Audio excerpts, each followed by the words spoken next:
I remember the first meetings with Bryce Ratchford and others, and they were not easy meetings, filled with suspicion, and I'll tell you lots about that tonight. But today I want to speak to you about not just the history and the success that I believe that we've managed to achieve, but the state of our planet, if you like, and the role of the university within that, and why engagements like this are critical if we humans are going to be able to make any headway as the environment changes in all kinds of complicated ways. So I've got an argument that I'm going to make, and we run through that and we see where it goes. And I speak about making sense of our being together. And the University of the Western Cape is located within that continent. It's the second largest continent, but sparsely populated, only 1 billion people in it. And it's a continent with a very, very special history. As you can see, at one time, all of it, except for 2 parts of it, were under the control of the European nations. And so this was a continent that did not have its freedom to make its own way, with its own thoughts and its own energy until about 50 or 60 years ago. So everything that happens here is new and it's complex. And I think unless one understands Africa and its history, then one forms an opinion of it, which is, I believe, does not do it justice.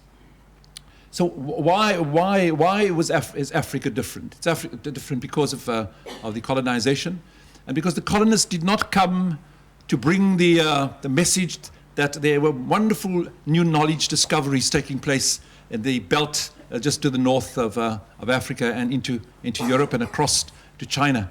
All kinds of new knowledges were being created, and there was an incredibly intense engagement of people. Read the Old Testament and you see how they banged into each other consistently. And we know when those sort of engagements take place, things change. And out of those, the changes that came, new knowledge emerged. And so it happens in a belt to the north, but Africa is excluded from it essentially because of the Sahara Desert. It's one thing making your way out of to something, it's another coming back, and the reason to come back must be compelling. And as a consequence of that, very little of the knowledge that was being generated in that belt across North Africa, across the Mediterranean, and across to China was finding its way back into Africa south of the Sahara. And then, of course, we have this colonial history, which doesn't help. If the colonists had all come and said, look, we've come to help you, to assist you, we want you to know what we know, it might have been a very, very different Africa. But they didn't come for that reason. They came to take, and they left when they'd taken everything they needed, and things became too complicated for them. And so, as recently as the 1950s and the 60s, does Africa get control of its territory, control of its space, and as a consequence of that, only has had that time to do something with it. But because of the fragmentation and the clashes between the different tribal clashes, and an whole series of other considerations, Africa doesn't quickly leap over the barriers of time and begin to absorb the modern knowledge that's been created in the rest of the world, and still finds itself struggling with that today. That little piece of Africa at the bottom is a little different. And that's why people have difficulty understanding the Western Cape, for instance, because the Western Cape is different from any other place in Africa. And it's different because for 400 years, it's been closely connected to Europe. And as a consequence of which, much of the thinking that's emerged from Europe found its way into the Western Cape. And as a consequence of that, it has a very, very different history. So let's go on and we take the next one. And that's South Africa. And we speak of colonialism of a special type, because the colonists, the colonial power didn't come and go, the colonial power stayed. And as a consequence of which, we find then that in this part of the world, something quite extraordinary happens, and we call it apartheid, and all of you became involved in that. And as a consequence of that involvement, we are sitting here today.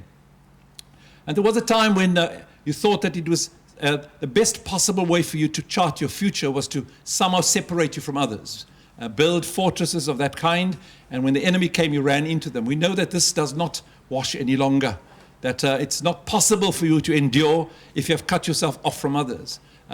Many, many cultures have tried to do this over time, and all of those cultures have failed.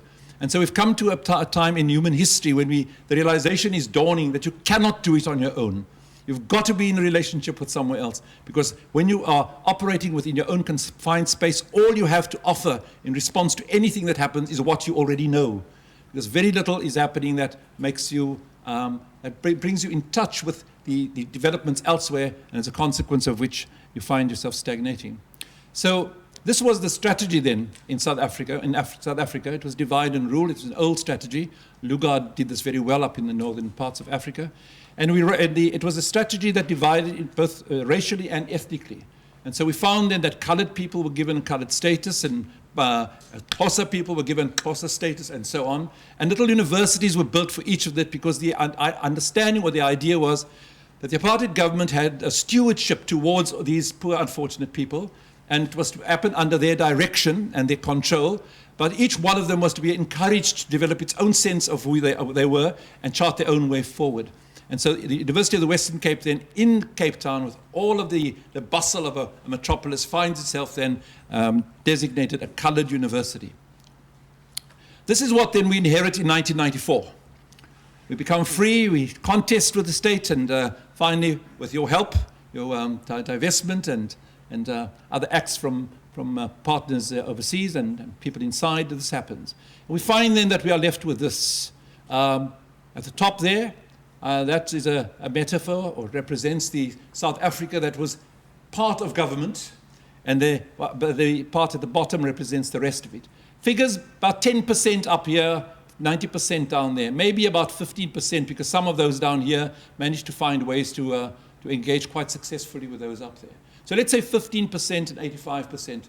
15% have all kinds of capitals, human capital, social capital, equity, and 90% have that to look forward to. This occurs only 17 years ago. And so this country has to make sense of that. Now, morality says, and major international understandings of what it is to be human say, this cannot continue. It may not endure. We've got to change this. And the question then is, how does one change it? Who does what to make this possible? One way that you can change it, you think, is possibly to take whatever they have here and then simply just divide it amongst everybody there.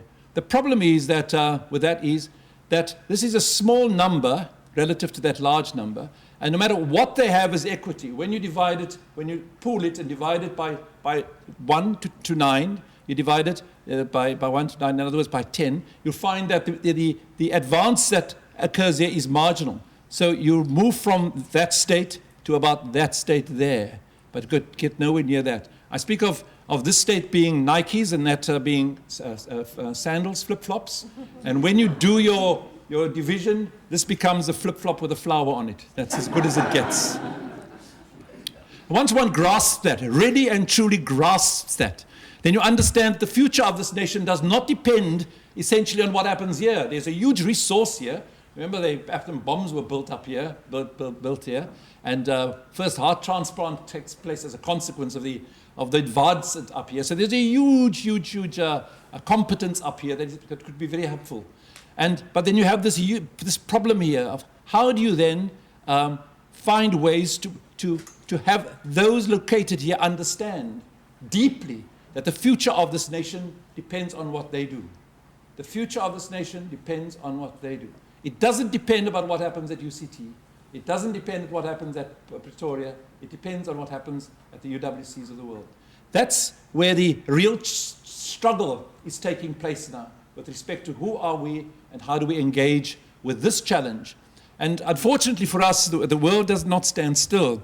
And so while we have now got that challenge that we are confronted with, the whole world goes to change. And we find then that the economic systems of the world are different, and the challenges are everywhere. So we find ourselves having to do not a long jump in order to get where we need to be to match you, but a triple jump, because we've got our internal problems first, and then the external challenges to face. So there's something quite complex taking place in this part of the world.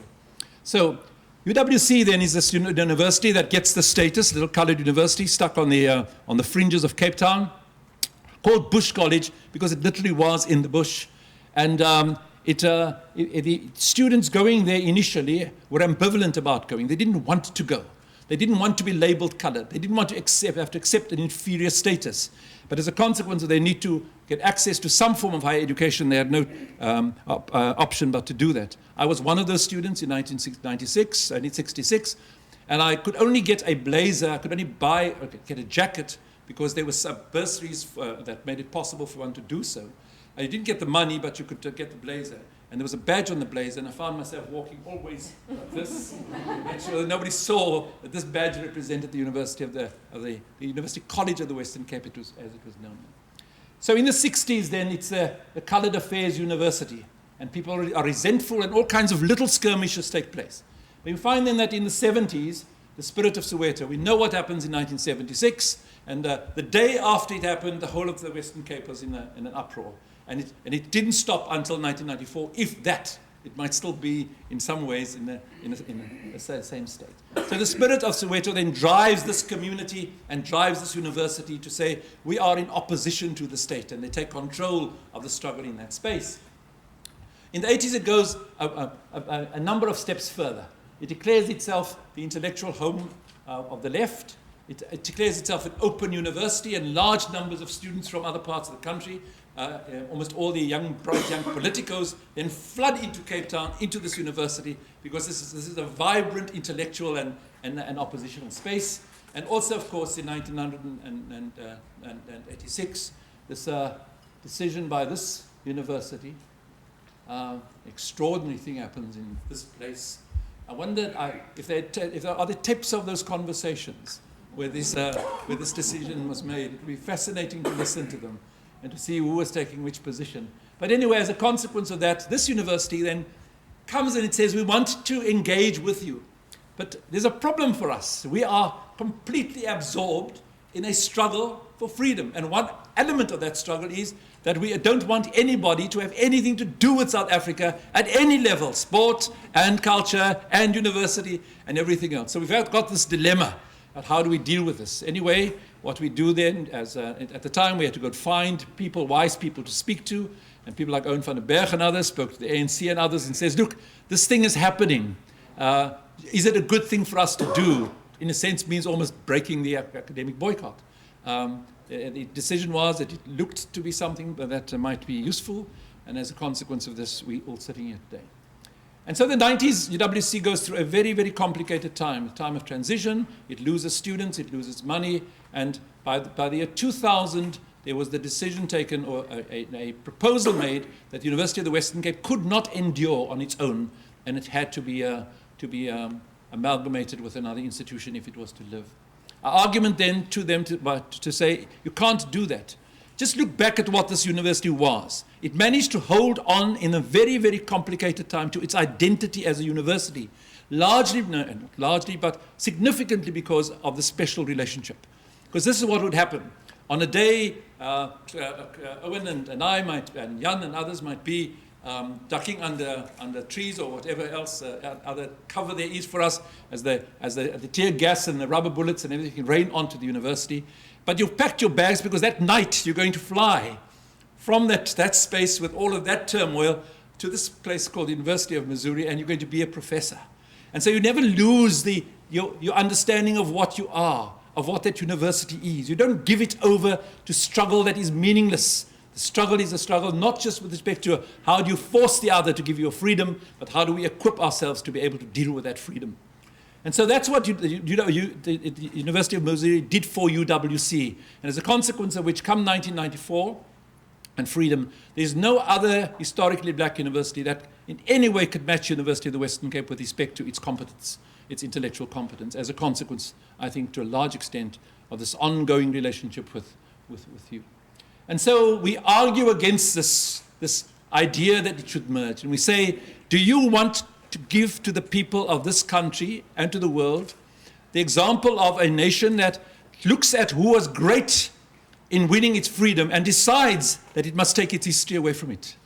It was a very compelling argument, and they halted, they thought a little bit more, and they said, well, go forth and see what you can do. Well, here we are, going forth, and we're hoping as a consequence of today and other events like this, that what will happen in the future will be very, very powerful indeed.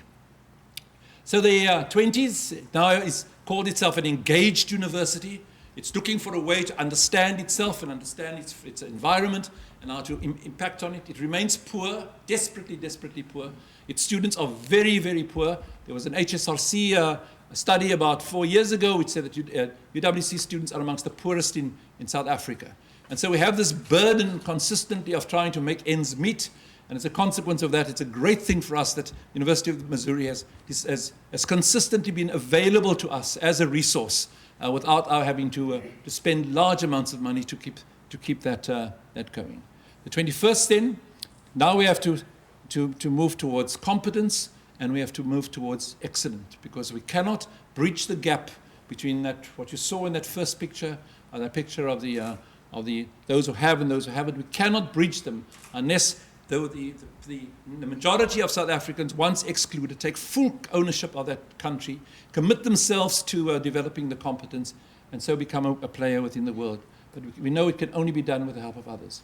So this is the proposition then, that knowledge matters. I don't have to make that argument here. But it's an argument that one has to make in South Africa, that it actually matters that there are universities and they should be supported. Because there are so many other pressing social problems, and the understanding often is that I need you to help me and those people on the tower, ivory tower.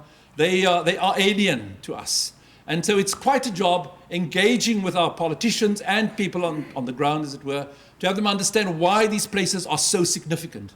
And so the argument we must make to them is that there is no luminary in human history that had made any big impact on human history who did not believe that knowledge was at the base of any good decision making. And so we consistently, as universities, have the responsibility of reminding our culture that we were excluded from this for so long, and now we must grab it with both hands and put our energy and our resources behind it. And so what has happened to Africa? And I'll come back to the African context, because you can't think of UWC as in isolation. So what has happened to Africa as a consequence of that history? Now this is a map to scale, and some of you may have seen it. And it changes as you ask it questions. It's a big database that does the work for you. And say if you say excellence in baseball, what would happen is that Cuba would grow big, and the United States would grow big, and Japan would grow big, and most others would just disappear. So we ask, but we are interested in, we've made the proposition that without knowledge we can't make it. In other words, that picture will stay the same, it may even get worse. So without our really committing ourselves to the knowledge project and getting all South Africans to believe desperately that they've got to work so hard within that sphere in order to change our future, if you like, we're not going to be successful. So I'm asking questions about the schooling, and I say, tell me about primary education. You see what's happened? So Africa's grown smaller. Now that first slide is about the aggregate number of people in primary school and where the big numbers are, and you can see immediately what China and India with their millions. Then we ask the next question: what happens in secondary education? And this shows now how students transfer from primary to secondary, and you can see what's happening. South Africa has grown smaller, and you see what's happening up here. They've retained that. What does it mean? That students are moving successfully from primary into secondary, while in Africa, large numbers of students are not transferring. They're dropping out before then. In South Africa, only 50% of all students reach high school. Now we ask a question about tertiary education. And you can see the problem now. If high-level educational understandings, knowledge is absolutely necessary for our well-being, then we've got to have higher education institutions that can hold their own, not in competition, but in partnership. And we see then that the bubble is at the bottom here, and a little bit at the top there. That's where the bubble is. But that bubble must be looked at very carefully, because that bubble represents essentially large numbers of white South Africans. It represents the still. In other words, the change or the acceptance of the challenge of ownership has not yet fully been realized in our country, and we are not coming into higher education in large numbers, ready and prepared for that engagement. Now, that's what the gross tertiary enrollments look like across the world, and you see where sub-Saharan Africa is. Yeah? Science research, again the bubble. And that bubble, white researchers essentially, when they die, they become senile or whatever happens to you eventually, that bubble disappears. That bubble disappears. So we've got 10, 15, 20 years to really and truly convince that nation to get behind this education project in a very, very big way. And we need everybody's help to make us understand it. New patents gives you an understanding of creativity, of access to ways of being open. And the Japanese, they say every second Japanese, when the baby is born, when sucking, the dummy is already looking at how he can improve this dummy when he gets in. The red is poverty, the consequence of this knowledge thing that did not happen in sub-Saharan Africa. The dark colors that's poverty, Human Development Index. That's a simple disease, a disease that is weak. The HIV virus is a weak virus. It's not just weak in terms of the number of incidences of contact average that you must have in order to be infected. It's weak because you've got to make it possible for it to infect you. And so it's easy to deal with, simple. And the knowledge was available to us in 1986. A man called Jeffries wrote a book published by Mascumilla and said there are two ways to deal with HIV and AIDS, just two. One, a vaccine, and there's no vaccine available, and the second is education and change of behavior. As simple as that. And he's got an index that said by 1986 there were 159 South Africans known to have AIDS, to be infected. Now the number is moving towards 6 million. So there was a simple thing. And if that culture had been open to this, but you see, it was suspicious at the time. Because the first scientific news came from an apartheid government. It wasn't trusted. And they were making up stories. And they said, we blacks, Africans, are responsible for that thing. And secondly, the tribal authorities. And so knowledge was contesting with other forms of knowing, like religion, like the traditional chiefs, like the politicians. And unfortunately, the culture was not, its access to knowledge, its understanding of the significance of knowledge had not reached the level where there was an equal contest at least. And so the other ways of thinking flourished, succeeded, and that is the infection rate now. This is our triple challenge, the one that our universities are seeking to support our country with doing, to build a democratic state, to become competitive meaning that we can hold our own, and thirdly, how do we deal with the horror of apartheid? The wreckage of apartheid is terrible in all kinds of ways that we're now discovering. It's a very, very difficult thing to deal with. So, how can we proceed? I've used this concept of strategic choices. It's easier to succeed where you have been excluded, to learn that competence quickly, if you go outside of yourself and you bring in people who have that competence. But if you adopt a strategy which says that we must build our own timber, using our own timber. In other words, it's an evolutionary process rather than the revolutionary one of bringing in the knowledge quickly. Now, within 10 or 15 years, we could have produced a modern learning culture because there's nothing wrong with our brains. We could only do that if we'd flooded South Africa with the best minds in the world who would come and put those best minds in the contact with the best young South Africans. But we chose not to do that, and we had policies which said we make it difficult for those people to come and engage with us. In other words, we're going to take 60, 70, 100 years to build our competence, upon which we then will build a competence elsewhere. And that's part of the South African decision. And what you have done for the University of the Western Cape was the other.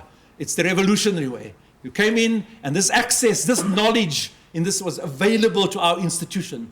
So our people could make incredible strides quickly, and we find the evidence of this in the statistics now. And Professor Ruther might speak to you about that to show you what UWC has managed to accomplish. It's a poor university, but what it's managed to accomplish in a very short time is a consequence of contacts like this. So this is it. Proposition number 2 is that partnerships matter. And you can't go it on your own, and so many have tried to go it on your own. You did too, didn't it? You had the Monroe Doctrine once, let's say. This is ours. Don't come here. It doesn't work anymore. I always tell the people, you can't any longer think that a fortress is something that you can encase yourself, get in there and you're safe. The United States and perhaps Russia, we're not too sure, but the United States at least, can put a bomb on this room from the middle of the Pacific. It can it? Yes? Yes, it can do that. Not next door, this room. Now that's what you're up against technologically. To imagine then that you can protect yourself by simply putting a wall around yourself is something that is, it's very sad when one thinks that way. So this is our connection. Request to the partners, the Board of Curators votes some annually. Each partner forms a committee. We work together, we talk together, we fight together. But we find ways then every year to continue with the programs. And Jana sent me a PowerPoint showing all the big achievements, and they're considerable. I didn't realize just how considerable they were. All the things that has been accomplished as a consequence of this engagement for the past 25 years. I'm almost done. This has been accomplished as a consequence of that. Because we could not have convinced a donor to give us 200 million on the basis of nothing. What we had was competence developed at the University of the Western Cape. And there was this understanding that we needed, and I propagate this very strongly, that we need an historically black institution which comprises largely the students from that set that were excluded from our country's life. We need such an institution to flourish. Because if it does, the story it is telling then is that you don't have to be rich. You don't have to have had money beforehand. From nothing, through your courage and commitment and your partnerships, you can become something. And that then would give us the confidence that it's possible for us to overcome the horror of apartheid. We can build a flourishing new nation as a consequence of a new understanding of who we are and what we do. So we've built that thing. It's iconic. It's a big building. It's huge. Doesn't look like anything else at the University of the Western Cape. And I had the engagement with the scientists and the architects and the planners around where this building would be sited. And the consensus amongst that group were that it's going to be put in the middle of the campus next to the existing science faculties. And I think this is the wonder of a democracy. I allowed them to speak for an hour and a half, and then I told them where it was going to be. It must be put on the highway, on the road where everyone passes. And what it's done for UWC is amazing. People say, wow, what's that, you know? And some call it the mothership, because at night it looks like something, of science fiction. It's an incredible building.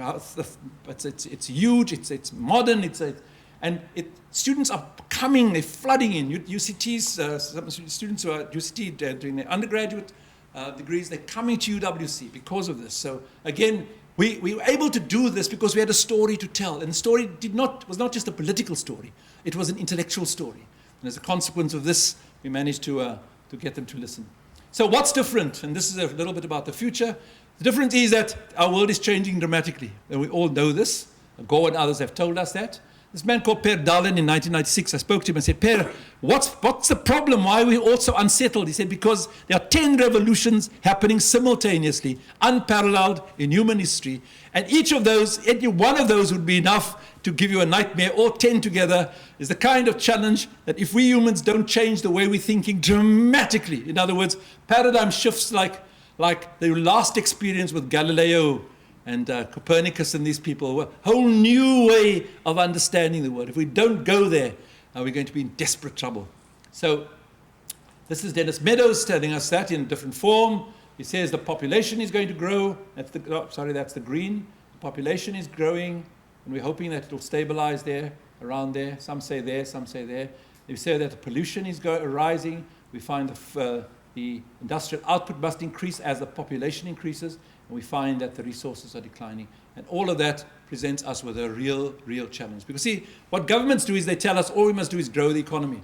And by growing they mean, but you don't have to limit your birth rate. So they are saying then that it's possible for the number of humans always to match the resources, or the resources always to match the number of humans on the planet. And we know that that's not true.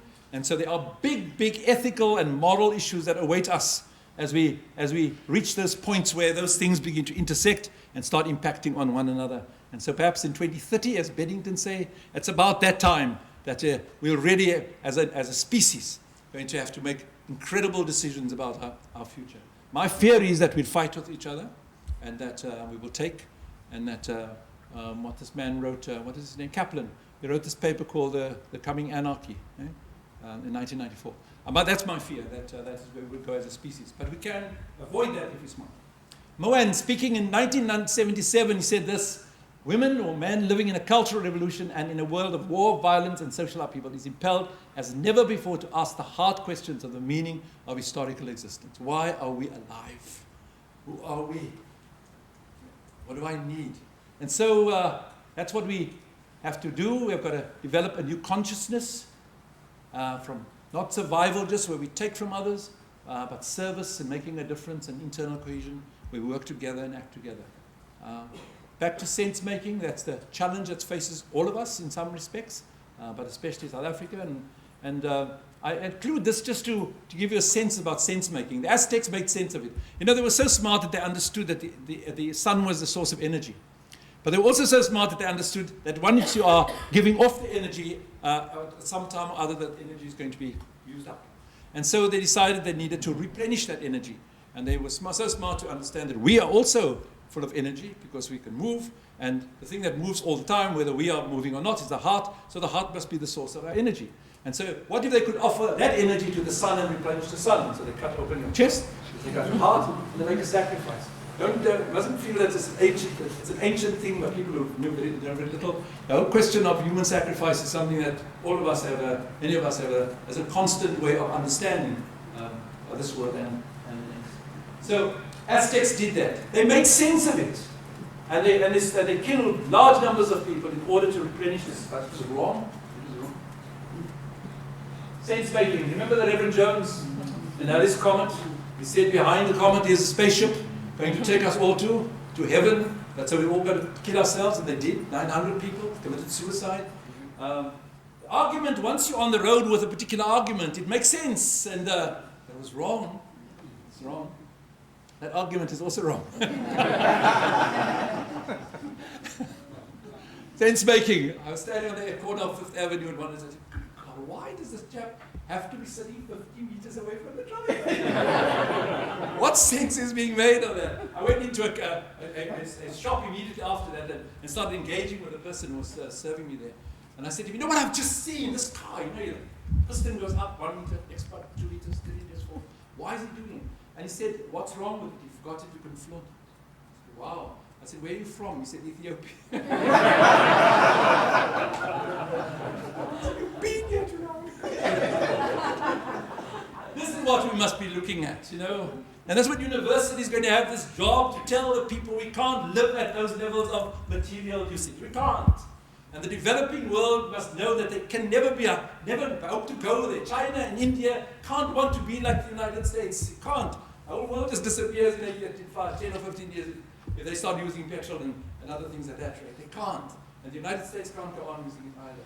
So where are these new messages going to come from? To our people, that you've got to work for what you want. You've got to have a vision for that. You must throw your weight behind it to sustain your life. And others who are perhaps very angry, like Europe.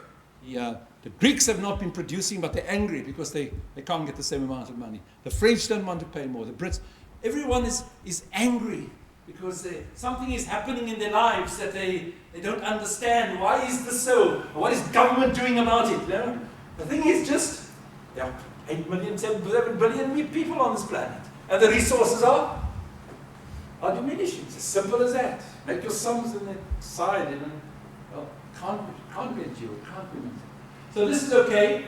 It'll be nice. This, if you're lucky, going forward, not that limousine ever again. That. Not that. Not that. Not that. We don't want that. It can happen though. So this Citadel is no longer a Citadel. Education is a Citadel. Those sorts of relationships, complex, you know. They're not linear. They come at you from every angle, making sense of them as a species. Many, many ways of knowing. Expand your mind. Don't close it immediately. Either, as a Catholic, I had this big problem about condoms. HIV. What do I do? Decided eventually to have a conversation with God. I said, hey, let's talk here. I said, there's a problem here. These kids are, the Bible tells us that we are prone to activity, sexual activity. It's what humans do. And young people, that's a lot of what they do. And so if you can find a way to help them by having condoms, then perhaps that's a good thing to do. And I assumed after my conversation that God must be rational, at least that I can have an argument if I get there, about why we have 80 condom dispensers on the world of UWC. 80. I want students to, how they start dancing, and their eyes glaze over. I want them to, as it glazes, to be able to dance. You're right there, you're sitting there, think about it. UWC has one of the lowest rates of infection of all the universities in South Africa. We open about this, we talk about it, and it's not an issue. We can't have bad leaders anymore, not with what's coming our way. And the universities must make sure we don't get bad leaders. Who else is going to speak to our people about diminishing the expectations of what a state can do for them, about how much food they can eat, and how big the car's going to be? Who else is going to tell them you can't do that? Politicians can't tell them. They only hear that stuff, Who else but the fountain of knowledge, the source of knowledge, created by our people to do that for them. The Pope is incompetent because of HIV, condoms. So I called him incompetent. Hitler, of course, was evil. So that's bad. That is, what is his name? The Khmer Rouge man? Pol Pot, yes. That's Pol Pot. He's also. Thabo Mbeki was incompetent because he's a bad leader because of HIV and AIDS. He had an opportunity not just to deal with HIV and AIDS, but to deal with science. Our culture had been excluded from contact with science for 17 years ago. I'm speaking of the broad mass of our people. And so the knowledge that was available and trusted was not science. But there was a new thing coming our way, as there many new things are coming our way. And so someone has to speak about these new things and get people to say, hey, you've got to change the very things you believe in, the things that are dearest to you, now within this new context are wrong. And so he could have said to his people, look, we have this kind of problem, there's a virus, we know what it does, and our culture has been resilient for a long, long, long time, but this one will defeat it. Here we must now do A, B, and C in order to engage it. And it's not a rejection of the culture, it's not an insult to the culture, it's actually saying the culture is vibrant and it can change. He didn't do that. So he didn't validate the science. He didn't validate the science, and today still we struggle in our country as our school system is very, very. And then, of course, Stalin, whichever way one wants to think about it, and then Robert Mugabe. When I do this with, it's an interesting thing. Every year I speak to about 35 young African leaders, and they're really, really bright. And we go through something like this. They're quite happy with that, and they struggle when you get there. And you see, if the thing is closest to you, it's harder for you to begin to have a critical perspective. I say, I know him, I know them. He's one of us. How can we think given hard stuff? But with this massive change coming our way, we're going to have to think about things dearest to us. I'm almost finished. We're going to create a brave new world, and this is what Dalin says it might look like. Harmony with nature, just democracy, from dominance to partisanship, from a war to a peace economy. That's an interesting concept. A decent living for all, a celebration of democracy, work for all, you define, and so on. I'm not saying that I agree with all of that. And then this is perhaps the most important slide that I'm going to stop. The young African working in higher education, and he spoke about the University of the World as a single citadel. It's an interesting concept, but he just mentioned, and I've been thinking a lot about it. What he's actually saying is that our species has created for itself a resource called a university. And the reason it creates that is because it knows that new knowledge is necessary if you are to endure. And that university must be speaking to it consistently. And so when these big challenges come, and all the universities of the world must agree on that there are big challenges, and they must all speak the same thing about those big challenges. HIV and AIDS would have been a wonderful example. Everyone says, this is wrong. And so when Thabo Mbeki says, they say, Thabo Mbeki, you're wrong. It comes from everywhere. And so he's saying that with the challenges coming our way, universities of the world have to begin to think of themselves as a single organ. Single. All of them thinking and experimenting in order to together find the truth about the core challenges and to put out the knowledge there that what the changes ought to be. So you are in a much better position to do that as a consequence of your competences, We are developing some of those competences, and we hope that this group and others coming in the years to come will continue to support us as we try to grow and able to make sense of things, and on the basis of making sense of things, be able to speak to our people with confidence and with trust, so that we might not make the same mistakes that we've made in the past. I want to thank you all for being part of our family.